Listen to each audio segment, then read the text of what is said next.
Hello दोस्तों, स्वागत है आप लोगों का इन्फॉर्मेट एजुकेशन में। सो गाइस, मेरा नाम है रोहित प्रजापति और आज हम बात करने वाले हैं what to do after MSc.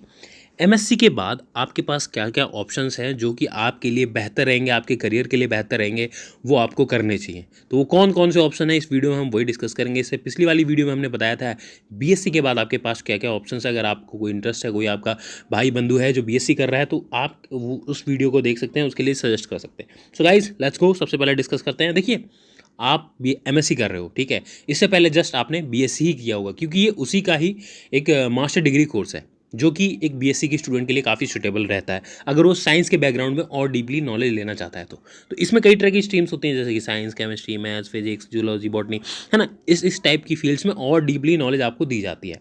तो अब सिर्फ यही नहीं है, और भी कई तरह की स्ट्रीम्स होती हैं इसमें, ठीक है। तो अब आपके पास पहले से ही क्लैरिटी है, आपने कोई ना कोई स्ट्रीम चूज़ करी होगी। मान लें आपने साइंस चूज़ किया है, या फिर मान लीजिए आपने कंप्यूटर साइंस चूज़ किया है, तो इसका मतलब आपके पास पहले से ही क्लैरिटी है कि हाँ जी, मेरे को कंप्यूटर साइंस की फील्ड में ही आगे जाना है। तो आप इजीली खुद ही डिसाइड कर सकते हो कि आपको आगे कौन से कोर्सेज करने चाहिए। आप ये ऑनलाइन सर्च कर सकते हो कि आपके पास क्या क्या बेहतर ऑप्शंस हैं कंप्यूटर साइंस रिलेटेड फील्ड में, ठीक है।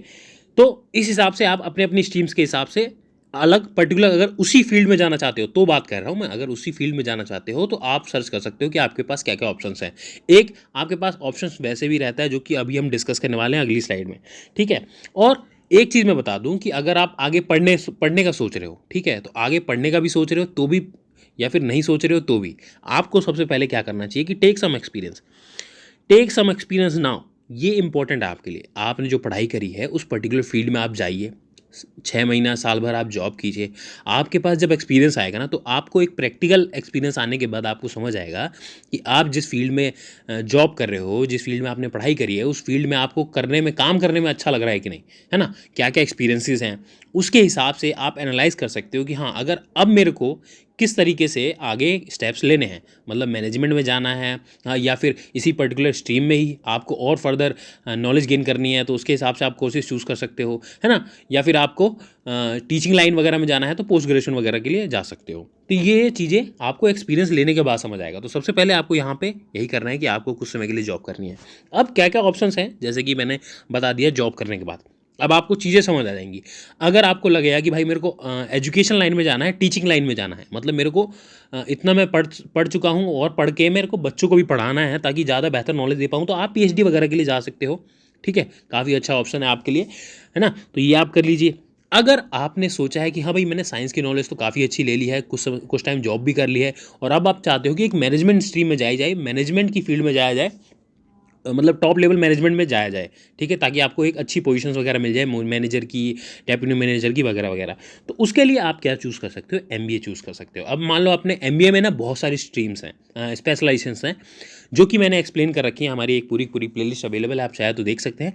तो वहाँ पे बहुत सारी स्पेशलाइजेशन अवेलेबल है, जैसे कि मान लीजिए कंप्यूटर साइंस आप कर रहे हो तो उससे रिलेटेड अवेलेबल है, एमबीए इन आईटी, है ना, इंफॉर्मेशन टेक्नोलॉजी, सिस्टम से रिलेटेड अवेलेबल है, बहुत सारी स्ट्रीम्स हैं, ठीक है। आपके जो मेडिकल, अगर मेडिकल से रिलेटेड कोई आपने एमएससी कर रखी है, जैसे कि बायोलॉजी हो गया, बॉटनी वगैरह हो गया, इन सब से रिलेटेड कर रखा है, तो आप उस तरीके की भी स्पेशलाइजेशन अवेलेबल है एमबीए में, ठीक है।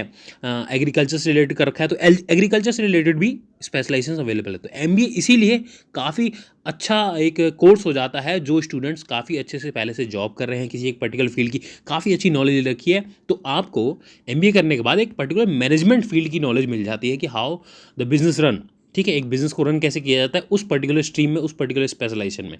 समझ रहे हो बात। तो आपके पास बहुत अच्छा ऑप्शन हो सकता है अगर आप एमबीए चूज़ करते हो तो मैनेजमेंट लेवल पे जाने के लिए। अगर आप जॉब वगैरह से पर्सपेक्टिव से सोच रहे हो, या फिर खुद के बिजनेस के पर्सपेक्टिव से भी सोच रहे हो, तो भी सम स्पेशलाइज शॉर्ट टर्म कोर्सेज, ये एक तीसरा ऑप्शन आपके पास हो सकता है। मान लीजिए अगर आप कोई फर्दर बड़ी लेवल की पढ़ाई नहीं करना चाहते हो कि अपने परिवार को भी सपोर्ट देना है ना, जॉब करते करते पैसे भी कमाने हैं, और साथ साथ आप एक शॉर्ट टर्म कोर्स करना चाहते हो, तो बहुत सारे ऐसे कोर्स होते हैं जो कि वीकेंड्स में होते हैं, जैसे सैटरडे संडे अगर आपका ऑफ रहता है तो होते हैं। ऑनलाइन कोर्सेज भी होते हैं, लेकिन ऑनलाइन कोर्सेज में प्रैक्टिकल एक्सपीरियंस मिलना थोड़ा मुश्किल हो जाता है। हाँ, अगर वो डिपेंड करता है, प्रोजेक्ट रिलेटेड वर्क है, ऑनलाइन अगर वो हो सकता है, पॉसिबल है, तो उस पर किया जा सकता है। लेकिन जो वर्क ऑफलाइन ही हो सकता है, उसके लिए आपको कोशिश करना चाहिए कि वीकेंड में जो डेज होते हैं उसके हिसाब से आप उस कोर्सेज में एडमिशन ले सकते हो। अब वो डिपेंड करता है कि आप किस स्ट्रीम में हो, उसके हिसाब से आप शॉर्ट टर्म कोर्सेज बहुत सारे हैं, बहुत सारे प्राइवेट इंस्टीट्यूट, गवर्नमेंट इंस्टीट्यूट भी कराते हैं, आप कर सकते हैं इजीली, कोई दिक्कत नहीं है, ठीक है। और भी बहुत सारे ऑप्शंस हो सकते हैं। अब यहाँ पर ये 3 जो मेजर ऑप्शन है आपके पास, ये काफ़ी अच्छा आपके लिए सजेशन है मेरे हिसाब से।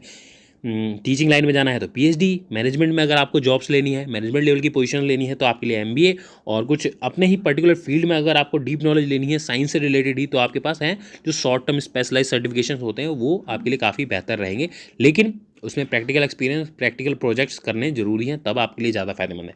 और जो भी ऑप्शंस हैं वो डिपेंड करता है आपके इंटरेस्ट पे। अगर आपका किसी और फील्ड में इंटरेस्ट है तो आप कर सकते हैं। मान लीजिए आपका डिजिटल मार्केटिंग में इंटरेस्ट है, डाटा साइंस में इंटरेस्ट है, तो उसके हिसाब से आप चूज़ कर सकते हैं, ठीक है। लेकिन ये कुछ आपके कोर्स के हिसाब से मैंने चीज़ें सजेस्ट की हैं। और इसके बाद इन सब चीज़ों से बेहतर मेरे को एक चीज़ लगती है, start your own business, become entrepreneur.